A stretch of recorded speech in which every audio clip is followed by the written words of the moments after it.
Charmante assistance, honorable membre du jury, bonjour. Écoutez-moi vous raconter une histoire sur l'éducation qui, selon Nelson Mandela, est l'arme la plus puissante pour changer le monde.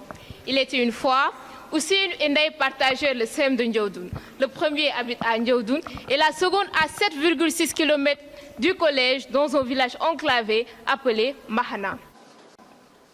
Entre Ousseynou et Ndeye, qui est le plus susceptible de décrocher? Cette question constitue l'épine dorsale de mes travaux de recherche. Autrement dit, l'enclavement peut-il être source de décrochage scolaire? À partir d'une telle question, il m'a été nécessaire de postuler l'hypothèse selon laquelle les collégiens de Mahana sont plus susceptibles de décrocher que ceux de Ndiaoudoune. Tenter d'affirmer ou d'infirmer un tel postulat requiert l'usage de la méthode quantitative. Choisir une telle orientation a fait que nous avons utilisé l'échantillonnage aréolaire systématique.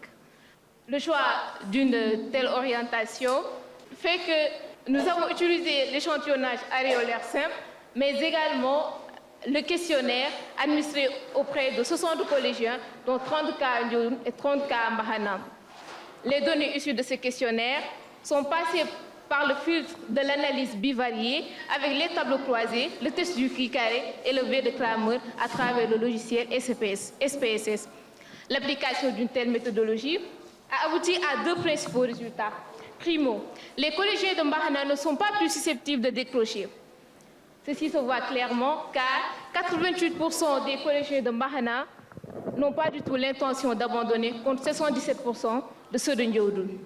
Un tel résultat infirme notre hypothèse de départ, mais qui est important d'ailleurs, car les conditions difficiles que l'enclavement impose aux Mahanois semblent être un motif de persévérance, de courage et de résilience. En un mot, le djom, une des valeurs triomphales de la culture sénégalaise qui constitue une clé de voûte pour la réussite scolaire. Second résultat, la note en classe, la régression des notes, mais également la non-scolarisation des parents booste le risque de décrochage scolaire. Charmante assistance, à la lumière de cette présentation, vous aurez compris que Ndeye n'est pas plus susceptible de décrocher que Ousseynou, bien qu'elle subisse les conditions difficiles liées à l'enclavement. Donc, vous devez comprendre que l'enclavement n'est pas nécessairement un facteur de risque d'abandon. Cependant, ce n'est pas pour autant qu'il n'existe pas de relation entre l'enclavement et le risque de décrochage scolaire, car celui-ci peut empêcher à ces collégiens de goûter à la saveur de l'excellence. Je vous remercie. Merci. Elle a pu tenir sur les 180 secondes. Bonjour, chers professeurs. Bonjour, chers assistants. Bonjour, Ndeye. Je voulais savoir, on sait bel et bien que les recherches quantitatives méritent beaucoup d'efforts. Et vous avez fait une étude quantitative en comparaison. Et je voulais savoir comment vous allez procéder à ces comparaisons, vu que les implantations sont trop chargées. Et vous avez enquêté plus de 60 individus. Je voulais savoir réellement, qu'est-ce qui vous motive à réussir cette étude-là?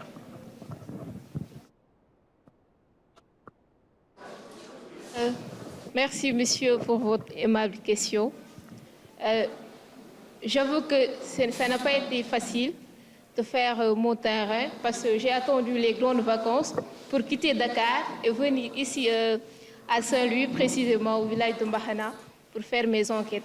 Et j'ai subi les effets de l'enclavement parce que j'étais à Mahana et je devais aller à Ndiaoudoune tous les jours pour enquêter aussi là-bas. Comprenez un peu. Donc, je faufilais entre Mahana et Ndiaoudoune pendant 15-16 jours. Je suis restée là-bas. Donc, je suis allée administrer les questionnaires par-ci et par-là, 30 dans chaque village, et puis ça faisait l'affaire. Mais ça vaut le coup, quoi. Je suis très dynamique par rapport à ça. Alors, merci. Merci beaucoup, merci, merci. Est-ce qu'il y a une deuxième question? Venez, très rapidement.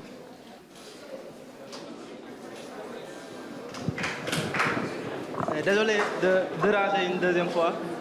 En fait, ce sera une question qui me passionne assez particulièrement, puisque vous avez réussi quelque chose d'assez inhabituel, parce que j'ai constaté que vos résultats ont infirmé votre hypothèse de départ. Donc, c'est ça une question qui nécessitera une réponse subjective de votre part. Je la formule ainsi. Est-ce que vous pensez que si vous avez utilisé la méthode qualitative essentiellement, est-ce que votre réponse, vos résultats seraient par exemple la même manière? Merci, monsieur. D'habitude, c'est vrai que d'habitude, on confirme nos hypothèses de départ. Mais j'ai été très honnête avec mes données. Et je pense que même avec l'utilisation de la méthodologie qualitative, on allait aboutir à ces résultats.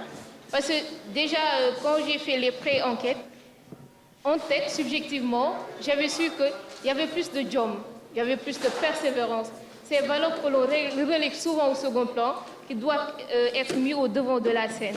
Je l'avais déjà remarqué chez ces Mahanois. D'accord, donc votre question sous-tend qu'il y a une limite à la méthode quantitative, parce qu'utiliser la méthode quantitative et aboutir à une hypothèse infirmée, utiliser la méthode qualitative à aboutir à l'hypothèse inverse, cela voudrait donc dire que celui-ci n'est pas fiable. Or, la méthode qualitative, elle est vraiment très fiable, je pense.